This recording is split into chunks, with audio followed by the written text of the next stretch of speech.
A segunda reportagem da série especial Cidade Ameaçada vem com um verdadeiro raio-x. O que vai fazer? Expor o necessário reforço na fiscalização e falar também sobre os riscos e reflexos das construções clandestinas. Reportagem de Eduardo Cristófoli na tela do Balanço Geral. De casebres a mansões. Os fiscais não dão conta de barrar tanta obra à margem da lei. Nós temos constatado as irregularidades, temos notificado. Eles estão ignorando os próprios embargos administrativos e dando continuidade à obra. Nos 6 primeiros meses deste ano, a Prefeitura aplicou 784 autos de infração. Construir irregularmente é a regra em alguns bairros de Florianópolis. No Campeche, 72% dos imóveis são irregulares. No Rio Vermelho, chega a 82%. Se nós não tomarmos conta logo, nós vamos chegar a um caos urbano. A cidade existe para trazer conforto para o cidadão, para a sociedade. E o que a gente está vendo é que nós estamos ficando sufocados aqui. O crescimento é desordenado, sem infraestrutura e tem prédios sendo erguidos por quadrilhas. Hoje, no norte da ilha, nós temos obras que, em 4 meses, são construídos prédios de 3, 4 andares, bancadas por organizações criminosas. De várias áreas, inclusive com dinheiro do tráfico. Prédios sem escritura, sem alvará, sem a fiscalização dos bombeiros. Quem compra paga menos. Mas e a segurança?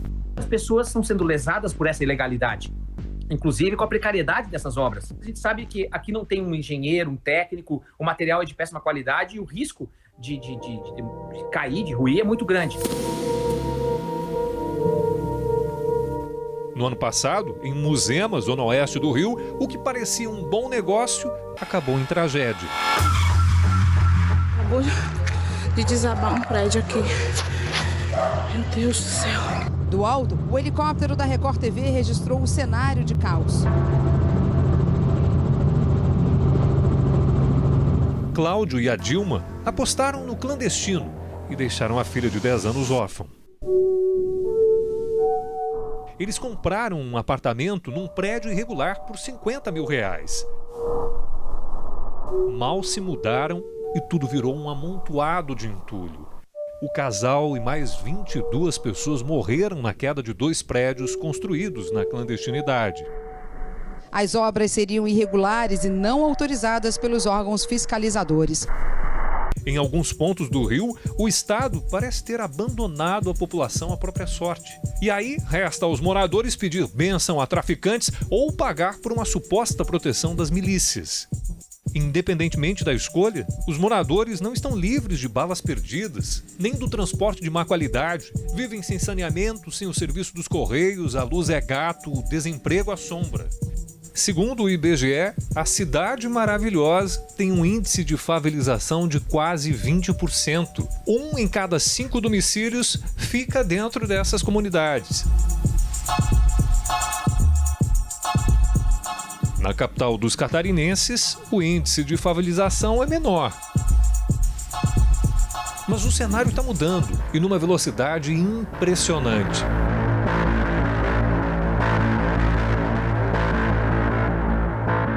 De 2010 para cá, o número de ocupações dobrou na capital. Hoje, o IBGE estima que Florianópolis tenha quase 11.500 domicílios erguidos em locais de invasão. E o maciço do Morro da Cruz é o ponto com o maior índice de favelização. 39% das favelas ficam no entorno do morro, na área central da capital. São quase 5.000 domicílios, boa parte deles erguidos sem qualquer projeto ou acompanhamento de engenheiro.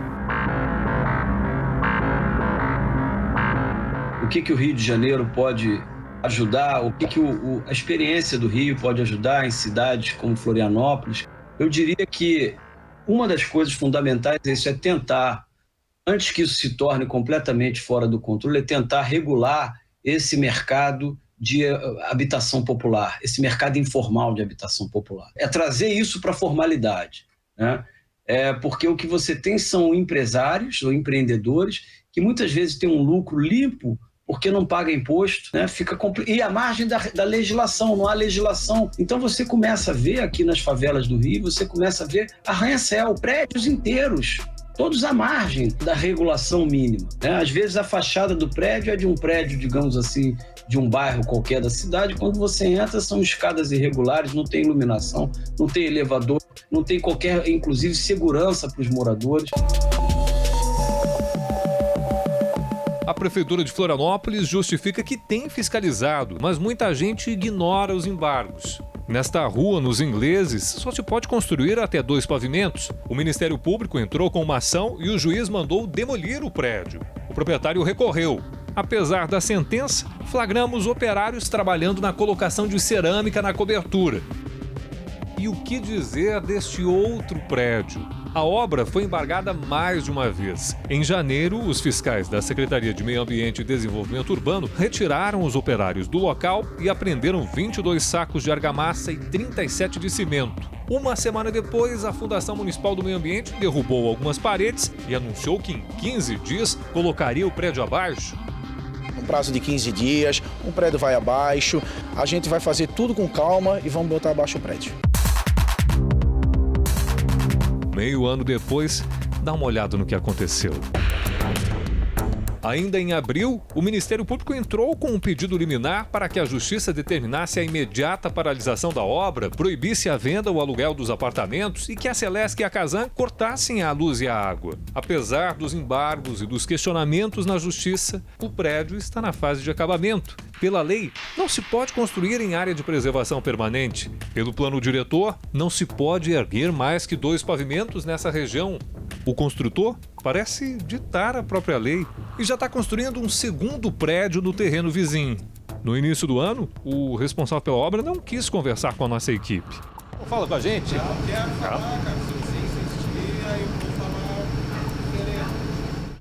Desta vez, não conseguimos contato com ele.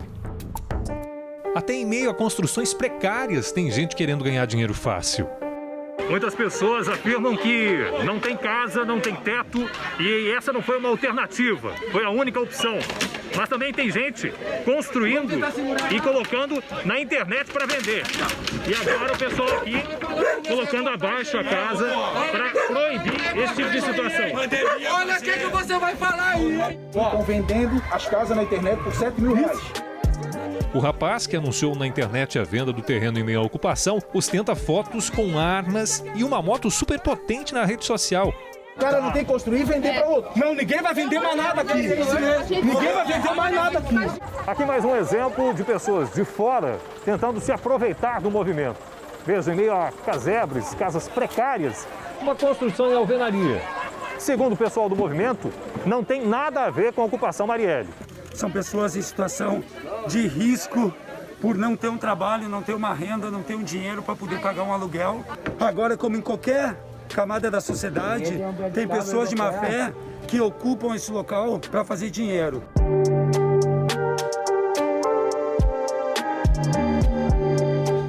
Na véspera da operação, os fiscais da prefeitura mapearam inúmeras obras em andamento ao longo da Transcaieira e também casas prontas e vazias. A meta inicial era demolir o que estivesse desocupado ou em construção.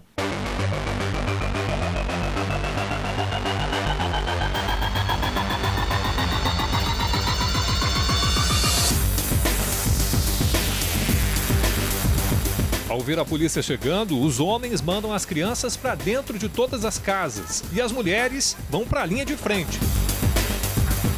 Elas fazem uma barreira e vão para cima da polícia. Para evitar o confronto, a PM para onde está. Os fiscais queriam vistoriar casa por casa para saber se realmente todas estavam ocupadas. Os moradores não deixam. Eles fazem uma contraproposta. Ajudam a demolir a casa colocada à venda e a recolher alguns materiais de construção e, em troca disso, os fiscais dariam meia volta. Teve bate-boca. Qualquer casa que tem criança, você não volta o carro. Meia hora de discussão e os fiscais acabam recuando. A gente conversou com a proprietária e com o proprietário da casa. Eles fizeram um acordo com a gente de não estar evoluindo no caso e vai procurar a Floran e o município para estar conversando sobre o que pode haver aqui nesse local. Mais de 50 policiais foram chamados para viabilizar o serviço da Floran, a Fundação Municipal do Meio Ambiente, e da SMDU, a Secretaria de Desenvolvimento Urbano. Apesar de todo esse aparato policial, os fiscais decidiram demolir apenas 3 casebres, que estavam vazios. Essa daqui não está ocupada, não tem ninguém dentro. O secretário de Meio Ambiente e Desenvolvimento Urbano quer mudanças no Código de Obras. A Prefeitura mandou o projeto de lei para a Câmara ainda em novembro de 2019. Ele era para ter sido votado na semana passada. 8 vereadores se uniram e conseguiram adiar a votação. O que não funciona é o processo administrativo, demorado. Muitas vezes a gente abre o processo administrativo, não encontra o responsável pela obra. Não encontrando o responsável pela obra, a gente tem que tentar 3 vezes por AR, e isso leva um tempo. Se o AR volta, a gente tem que fazer a notificação via jornal para garantir o contraditório e ampla defesa. Pode levar 1 ano, dependendo de cada caso. A Prefeitura sugere a alteração na lei para permitir a demolição sumária de obras ilegais. Se é aprovada a alteração no Código de Obras, o processo seria concluído em no máximo 30 dias. Tenho a certeza e a convicção que não vai finalizar a obra nesse prazo, ao contrário do que existe hoje.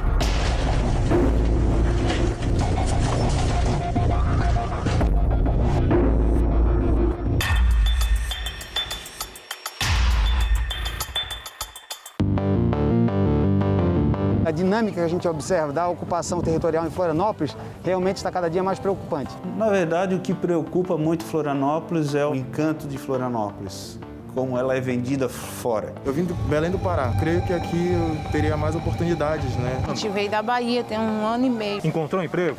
Não. A sociedade que sofre com as construções clandestinas é a mesma que dá causa a ela. Então, essa conscientização é fundamental. Já mudaria muito. Os conselhos regionais serem mais atuantes.